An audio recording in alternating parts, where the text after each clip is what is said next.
새벽 4시 냉동고 문이 열렸다. 새벽 4시 10분 마당 쪽에서 쿵 하는 소리가 났다. 37세 윤정은 화들짝 놀라 눈을 떴다.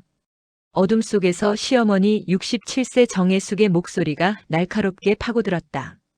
윤정아, 얼른 나와. 오늘 안에 끝내야 해. 윤정은 이불을 걷어차고 일어났다. 목이 뻣뻣했고 온몸이 천근만근이었다. 거울에 비친 자신의 얼굴은 창백했다. 2주 전 갑상선암 수술을 받고 방사성 요오드 치료를 시작한 뒤로 몸이 예전 같지 않았다. 손끝은 늘 저릿저릿했고 조금만 움직여도 숨이 찼다. 그녀의 직업은 어린이집 조리사였다. 아이들 밥 짓는 게 천직이라 여겼는데 지금은 자기 밥 한 그릇 차리기도 버거웠다. 병원에서는 최소 한 달은 절대 안정을 취하라 했다. 하지만 이 집에서 안정이란 단어는 사치였다.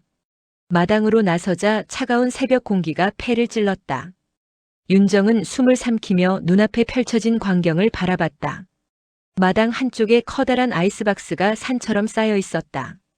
그 옆으로 대야, 고무 대접, 플라스틱 통들이 줄지어 놓여 있었다. 김장철도 아닌데 이게 다 뭔가 싶었다. 이게 다 뭐예요? 윤정이 조심스레 묻자 애숙은 팔짱을 끼고 태연하게 대답했다. 젓갈 담가야지. 우리 동호회에서 겨울 반찬 나눔한다잖아. 홍합젓, 멸치젓, 창란젓까지 3종류야. 넌 손이 빠르잖아. 딱이지. 윤정은 입술을 깨물었다. 아이스박스 뚜껑을 열자 비린내가 확 올라왔다. 얼음에 파묻힌 홍합과 멸치가 수십 킬로는 되어 보였다. 이걸 언제 다 손질하란 말인가. 어머님, 저 아직 치료 중이에요. 의사 선생님이 무거운 거 들지 말고 찬물도 피하라고. 말이 채 끝나기도 전에 애숙의 눈이 매섭게 변했다. 또 그 소리야? 아프단 핑계 대면서 언제까지 빠질 거야? 이웃들이 다 아는데 내가 빠지면 내 체면이 뭐가 돼? 윤정은 더 이상 말을 잇지 못했다. 체면. 늘 그랬다. 이 집에서 며느리의 고통보다 중요한 건 시어머니의 체면이었다. 윤정은 떨리는 손으로 앞치마를 두르고 고무장갑을 집어들었다. 새벽 어둠 속에서 그녀의 긴 하루가 시작되고 있었다. 아프단 말 그만 좀 해. 윤정은 고무장갑을 끼고 대야 앞에 쪼그려 앉았다. 손을 찬물에 넣는 순간 심장이 쿵 내려앉았다. 얼음장 같은 물이 손끝을 타고 팔뚝까지 저려왔다. 바닷물 비린내가 코끝을 찔렀고 속이 울렁거렸다. 방사성 치료의 부작용으로 피부가 종이장처럼 얇아져 있었다. 장갑을 꼈는데도 멸치가시에 긁힌 자리가 따끔거렸다. 손가락 마디마디가 퉁퉁 부어올랐고 손톱 밑이 욱신거렸다. 어머님, 물이 너무 차요. 따뜻한 물로 하면 안 될까요? 윤정이 조심스레 입을 열었다. 애숙은 마당 평상에 앉아 휴대폰을 만지작거리다가 고개를 휙 돌렸다. 젓갈은 원래 찬물이지. 따뜻한 물에 담그면 금방 상해. 우리 때는 한겨울 얼음물에서도 했어. 요즘 사람들은 왜 이렇게 약한지 모르겠다. 윤정은 입술을 꾹 깨물었다. 더 말해봤자 소용없다는 걸 알았다. 그저 손을 움직였다. 멸치를 건져내고 내장을 떼어내고 소금물에 헹구는 작업이 끝없이 반복됐다. 1시간쯤 지났을까? 갑자기 눈앞이 핑 돌았다. 세상이 기울어지는 것 같았다. 윤정은 대야 가장자리를 붙잡고 간신히 중심을 잡았다. 잠깐만 5분만 쉬면. 그 말이 채 끝나기도 전에 애숙의 목소리가 날아왔다. 또 시작이네. 젊은 사람이 왜 이렇게 약해 터졌어? 내 나이 때는 애 없고 김장 20포기도 했어. 요즘 며느리들은 핑계가 기가 막혀. 윤정은 아무 말도 하지 못했다.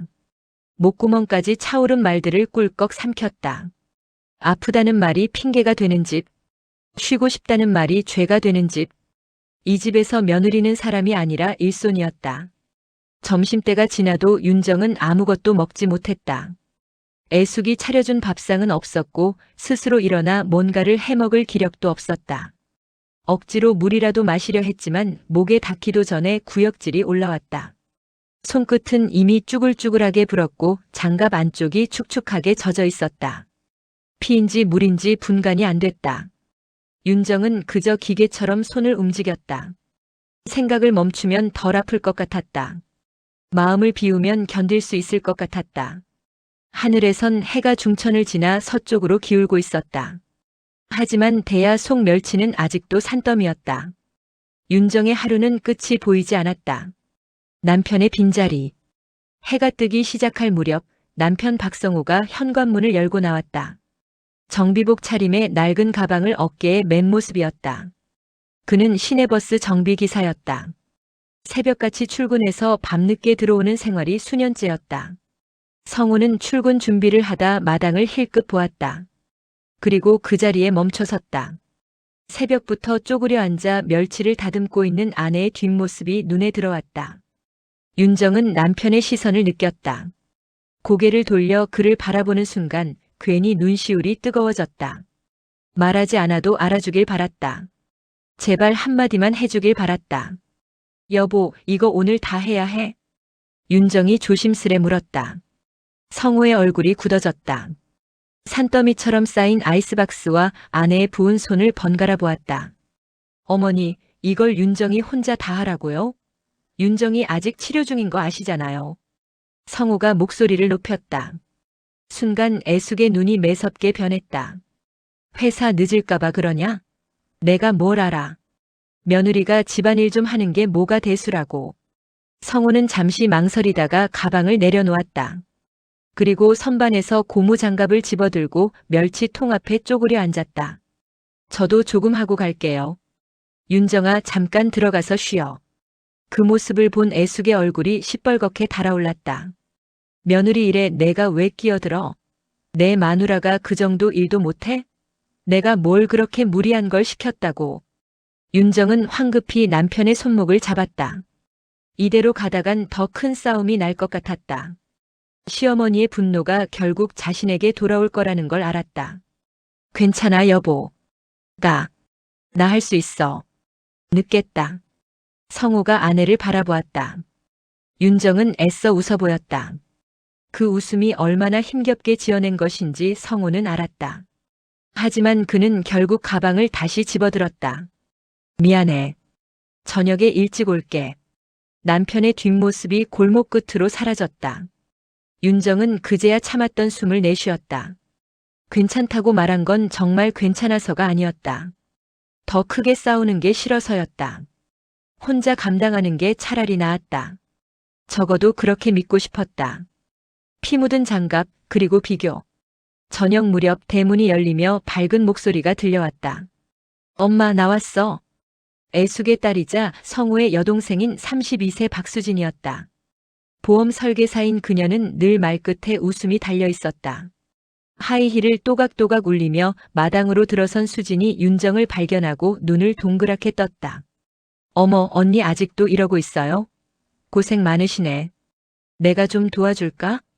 수진이 소매를 거두려는 순간 애숙이 황급히 손을 저었다.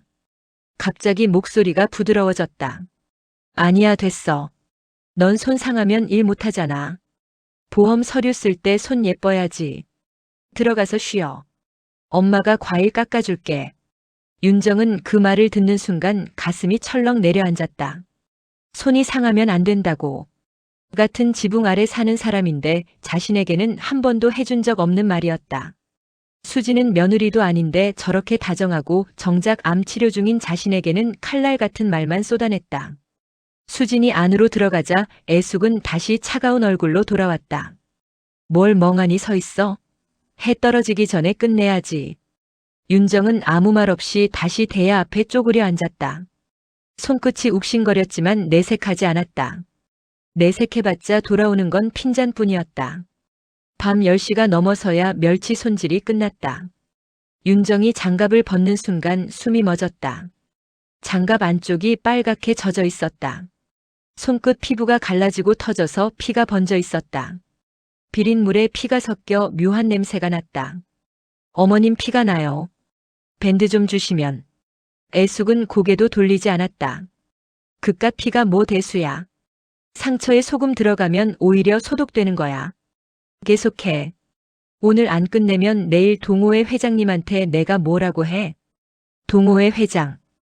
윤정은 그제야 깨달았다. 이 모든 게 봉사를 위한 게 아니었다. 애숙에게 중요한 건 이웃을 돕는 마음이 아니라 동호회에서의 자리, 체면, 그리고 인정받고 싶은 욕심이었다. 며느리의 피와 고통 따위는 그 앞에서 아무것도 아니었다. 엎어진 통, 터진 참음. 다음 날 새벽 윤정은 마당 한쪽에 쓰러져 있었다. 언제 정신을 잃었는지 기억이 없었다. 눈을 떠보니 차가운 시멘트 바닥이 볼에 닿아 있었다. 입술은 바짝 말라 있었고 손은 퉁퉁 부어 남의 손 같았다. 몸을 일으키려 했지만 팔에 힘이 들어가지 않았다. 온몸이 천근만근이었다. 간신히 상체를 일으켜 벽에 기대앉았을 때 부엌에서 애숙의 목소리가 쩌렁쩌렁 울렸다. 윤정아, 빨리 들어와. 오늘은 고추 양념 섞어야 해. 뭐 하는 거야? 윤정은 비틀거리며 일어났다. 다리가 후들거렸다. 부엌으로 들어가 칼을 잡으려 했지만 손이 덜덜 떨려 칼이 바닥으로 떨어졌다. 쨍그랑 소리가 부엌에 울렸다. 어머님 손이 어쩌고 저쩌고. 핑계도 가지가지야. 다른 집 며느리들은 애 둘 키우면서도 다 하는데 넌 뭐가 그리 모자라. 윤정은 더 이상 말을 잇지 못했다. 그저 벽에 기대 서 있을 뿐이었다. 그날 저녁 퇴근한 성호가 대문을 열었다. 그리고 그 자리에 얼어붙었다. 마당 바닥에 얼어붙은 물자국, 피가 묻은 고무장갑, 널브러진 플라스틱 통들. 그리고 부엌 문틀에 기대 서 있는 아내의 모습. 윤정아. 성호가 뛰어들어와 아내의 손을 잡았다. 갈라지고 터진 손끝을 보는 순간 그의 얼굴이 새파랗게 질렸다. 이게 사람 손인가 싶었다. 그때 애숙이 부엌에서 나오며 소리쳤다. 김치도 아니고 젓갈인데 뭐가 그리 유난이야? 조금 다친 게 뭐 대수라고. 순간 성호의 눈이 확 돌아갔다. 참고 참았던 분노가 한꺼번에 터져나왔다. 그는 이를 악물고 마당에 있던 큰 젓갈통을 번쩍 들어 바닥에 내던졌다. 쾅! 비린 양념과 멸치, 마늘이 사방으로 튀었다. 시뻘건 고춧가루 물이 마당을 물들였다. 이웃집 창문이 열리고 사람들이 고개를 내밀었다. 애숙이 비명을 질렀다. 미쳤어? 이 난리를 치면 우리 체면이 어떻게 돼? 성호는 낮고 굵은 목소리로 말했다. 미친 건 어머니예요. 사람을 이 지경으로 만들어 놓고도 아직 체면 타령이에요? 단체방의 거짓말. 병원 응급실 침대에 누운 윤정의 팔에는 링거가 꽂혀 있었다. 의사가 차트를 보며 고개를 저었다. 보호자분, 환자가 방사성 치료 중인 거 아시죠? 이런 상태에서 과로하면 정말 위험합니다. 탈수도 심하고 면역력도 바닥이에요. 최소 일주일은 절대 안정이 필요합니다. 성호는 고개를 숙인 채 주먹을 꽉 쥐었다. 아내를 이 지경으로 만든 게 자기 어머니라는 사실이 너무 부끄러웠다. 그런데 다음 날 예상치 못한 일이 벌어졌다. 애숙의 손가락이 바쁘게 휴대폰 화면을 두드리고 있었다. 동호회 단체 채팅방에 사진 한 장이 올라왔다. 엎어진 젓갈통과 어질러진 마당 사진이었다. 며느리가 갑자기 난동을 부려서 봉사 준비가 다 망했어요. 제가 그렇게 잘해줬는데 이런 일을 당하네요. 거짓말이었다. 뻔뻔한 거짓말. 하지만 사람들은 사진만 보고 판단했다. 댓글이 줄줄이 달렸다. 요즘 며느리들 무섭다. 어른 공경을 뭘로 아는 거야. 시어머니가 얼마나 속상하실까. 그 글은 순식간에 동네 커뮤니티로 퍼졌다. 심지어 성호의 직장 단체 채팅방에까지 흘러들어갔다. 동료가 캡처 화면을 보내며 물었다. 성호 씨, 이거 자네 집 얘기야? 병실 침대에서 윤정은 휴대폰을 보다가 손이 떨렸다. 화면 속 댓글들이 칼처럼 가슴에 박혔다. 눈물이 볼을 타고 흘러내렸다. 내가 정말 잘못한 걸까? 그때 병실 문이 열리고 한 여자가 들어왔다. 단정한 정장 차림의 중년 여성이었다. 목에 건 명찰에는 지역 통합돌봄센터 상담사 이재현이라고 적혀 있었다. 환자분, 혹시 집에서 강요나 폭언을 당한 적 있으신가요? 성호가 휴대폰을 꺼내 단체방 캡처 화면과 윤정의 손 사진을 보여줬다. 재현은 사진들을 찬찬히 살피더니 단호하게 말했다. 이건 단순한 가족 갈등이 아닙니다. 돌봄이 필요한 환자에게 노동을 강요한 거고 온라인에 허위 사실을 유포한 명예훼손이에요. 윤정은 그 말을 듣는 순간 가슴이 뜨거워졌다. 태어나 처음으로 누군가 자신의 편이 되어주는 것 같았다. 참는 것 말고 다른 방법이 있나요? 재현이 고개를 끄덕였다. 있습니다. 제가 도와드릴게요. 내 손으로 만드는 작은 통. 윤정과 성호는 작은 원룸으로 이사했다. 방 하나에 부엌 하나, 그게 전부였다. 하지만 윤정에게는 궁궐처럼 느껴졌다. 새벽에 깨워대는 소리도, 등 뒤에서 쏘아보는 눈초리도 핀잔과 비교도 없었다. 조용했다. 그 조용함이 얼마나 귀한 것인지 처음 알았다. 퇴원 후 일주일이 지났다. 윤정은 조금씩 기력을 회복하고 있었다. 어느 날 오후 윤정은 근처 마트에 들렀다. 진열대를 둘러보다가 작은 플라스틱 통 앞에서 발걸음을 멈췄다. 손바닥만 한 크기의 밀폐 용기였다. 집에 돌아온 윤정은 냉장고에서 무와 파, 고춧가루를 꺼냈다. 성호가 소파에서 일어나며 물었다. 뭐해? 나 깍두기 담그고 싶어. 성호의 눈이 커졌다. 윤정은 웃으며 말을 이었다. 이번엔 누가 시켜서가 아니야. 내가 먹고 싶어서 하는 거야. 윤정은 도마 위에 물을 올렸다. 천천히, 아주 천천히 칼을 움직였다. 손이 아직 완전하지 않았지만 조급하지 않았다. 자기 속도대로 썰었다. 아무도 재촉하지 않았고 아무도 핀잔 주지 않았다. 작은 통에 깍두기를 담았다. 빨간 양념이 무에 골고루 묻었다. 그 작은 통 하나가 윤정에게는 승리였다. 체면을 위한 노동이 아니라 자기 삶을 위한 선택이었으니까. 며칠 후 상담사 재현에게서 연락이 왔다. 무료 법률 상담을 연결해줬고 동네 커뮤니티에 올라온 허위 글은 삭제 조치가 진행됐다. 애숙의 거짓말을 믿었던 사람들 사이에서도 조금씩 진실이 퍼지기 시작했다. 윤정은 창가에 작은 화분을 하나 들였다. 흙을 담고 쪽파 뿌리를 심었다. 매일 물을 주며 새순이 올라오는 걸 지켜봤다.